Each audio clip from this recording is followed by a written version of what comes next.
We would respond to the present only on its own terms.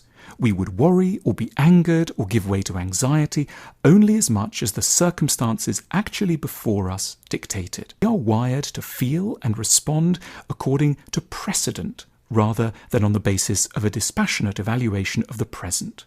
And in particular, we follow emotional tracks laid down in the distant past, when many of us were victims of deeply unrepresentative and unusually painful experiences, from which we continue to make panicky, gloomy, and unhelpful extrapolations. Thank you guys for 600 plus subscribers. I know we are very, very close to 1K subscribers. Let us make it happen. Lollydishians in the building. Make it happen. Share my videos, okay? Let people subscribe to the channel, and gradually we shall get to the permanent side. Hello, beautiful people. How you guys doing? I hope you guys are doing great. Yes, I hope you are fine. How was your day? How are you? How's your day going? I hope you're relaxed watching this video. I mean, I'm here to make you laugh. I'm here to make you happy, inspire you, educate you, entertain you, basically. So thank you guys so much for stopping by and clicking this video. Hello, hi. It is your girl Lolly D in the building. I am so excited to be back here on this channel to give you guys another spicy, juicy topic. We're going to be talking about the two different reactions from the men's angle and from the women's angle. If you know you've been interested in this kind of discussion, then keep watching. Let us jump right into this video.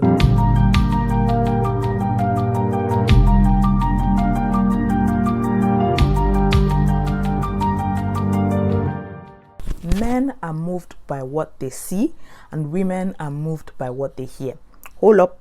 I know you'll be like, well, we all know that. Well, the truth is, a lot of people say these things like, okay, men are moved by what they see, but I'm here to reanalyze to you what I see when it comes to the fact that I said men are moved by what they see and women are moved by what they hear. Women are moved by what they hear. That is why you see a woman talking to a guy on phone.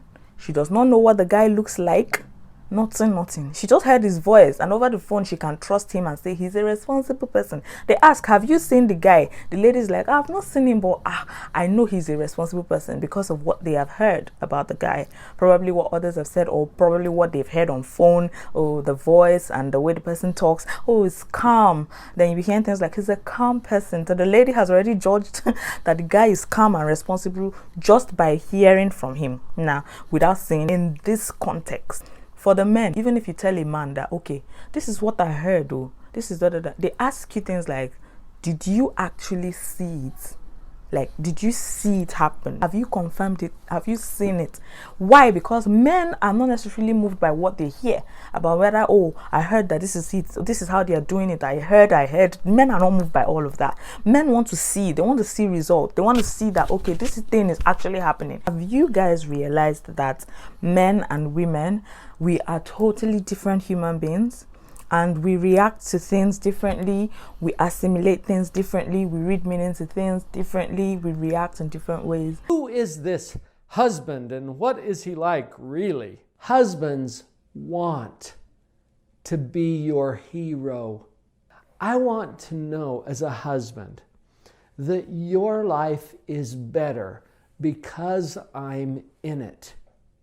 And this is true for most of the husbands that I know. They honestly and sincerely want to be your hero. If you're a wife or a spouse, husbands don't think like you do. In a very humorous way, Mark points out that men like to handle one thing at a time, and he calls it a box, right? Like their mind is like a series of boxes, and you take one box out and you be very careful not to touch any of the other boxes, and you open up that box, and we're only going to talk about the content that's in this box. When we're done with that, we'll close it up, put it back on the shelf. Women's brains, on the other hand, are more like this ball of wire that's just constantly processing everything, and everything's related to everything else. And somehow the car is about my mother, and the man's brain just can't comprehend that.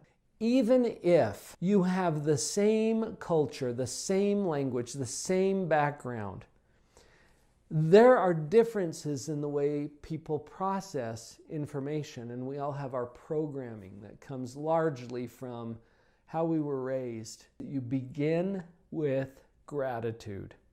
Lead with appreciation. It's really natural to see everything that could or should be improved.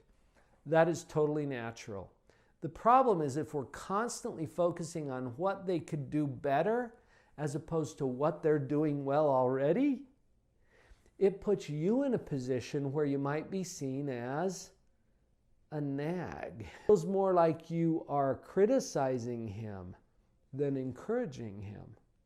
That's why I want you to lead with gratitude, lead with appreciation, and it puts him in a much better position to actually step up and do some things better. Stay in front of your butt.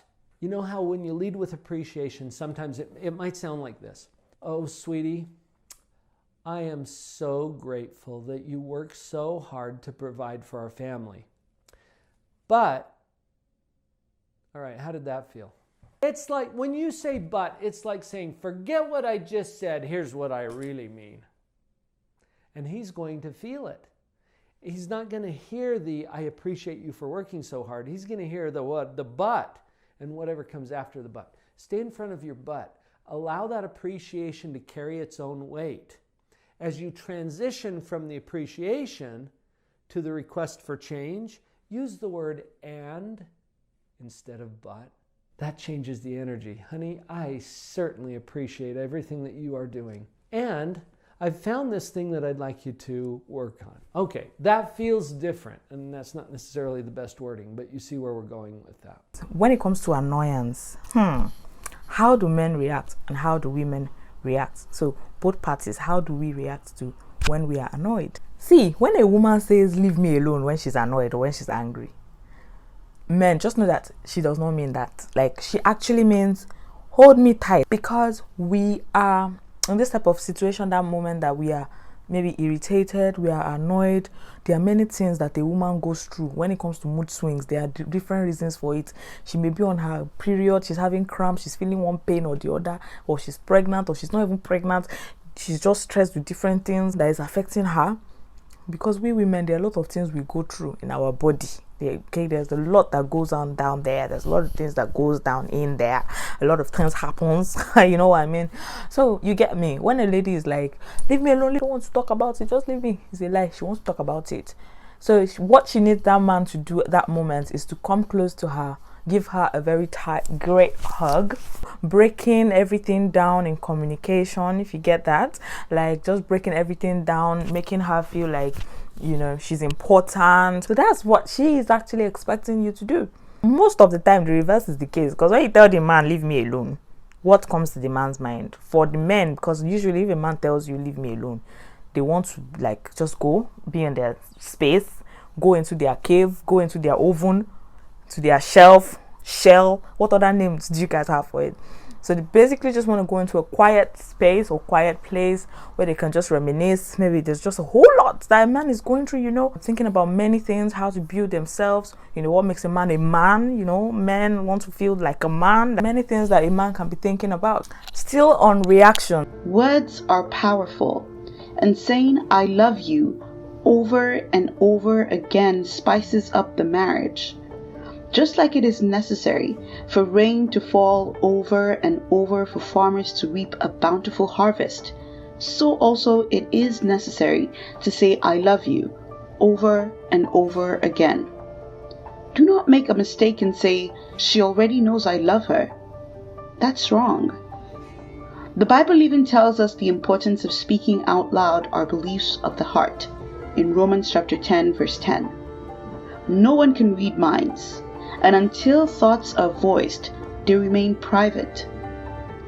The Word of God tells us that faith comes by hearing. If faith, the all-important mountain mover, becomes ours by the simple act of hearing, just reflect on how many mountains will move from your home when you say, I love you to your spouse often. Speak out your feelings. It is wise. Nurture the things that you appreciate if you want to see more of it. Compliments motivate the receiver to go a step further. When a wife hears I love you from the husband, her countenance changes. Someone once said that it could be quite frustrating for a woman to be busy doing all the housework while the man just sits in front of the television enjoying a game of football. and from time to time turns around to say to the tired and worn out woman, "I love you, dear." She knows you love her. At least you said so. But take a step. Help her around the house. It adds credence to your words. Is when a man is stressed, they just get into that mood of just being quiet. When they're frustrated, they just go into that quiet, silent mood. When the women are stressed and frustrated, it's like they just want to voice it out. They just want to talk to someone. They just want to tell someone. They just want to tell it out. Like, this is what I am going through. They need someone they could talk to, like that. But for the men, that moment they're frustrated. The way our phones go to the silent mode, that's how the men go to the silent mode when they're frustrated or stressed about anything. Most times when I say these things, I used to say there are exceptions, because of course to every general rule there is an exception. Women, we have this emotional intelligence than the men when it comes to, you know, feeling for the other person, be it your spouse, be it your children, be it another party. Like this whole emotional feeling, like putting other person's condition or the way they feel, you know, putting it into consideration so much that you begin to feel the way they feel, if that makes sense. They will even tell the woman, why do you want to kill yourself? Don't worry. When it comes to being told what to do, for the men, there's a way they react. It's not something nice to them to hear that someone has to tell them what to do. A man doesn't necessarily like to be told what to do. It's as if women have carried all the responsibilities on their head, and the men are not really doing as much because they just feel, well, I'm doing what I'm doing. You don't need to tell me what to do. I know what to do, and all those kind of things. And to be honest, because no one is a reservoir of knowledge, you get to a point where you make mistakes, okay? Because you're not perfect. You are not God, if that makes sense. So make yourself humble enough to take corrections when you have made a mistake. Really, it doesn't too pay to always let your ego play out all the time, if you get me. I hope you guys have enjoyed this video. If you enjoyed this video, please give it a thumbs up, okay? Do not forget to subscribe to this channel. Do not forget to share my videos. We need to get to 1K subscribers really soon, okay? Thank you guys, and I will see you in my next video. Bye.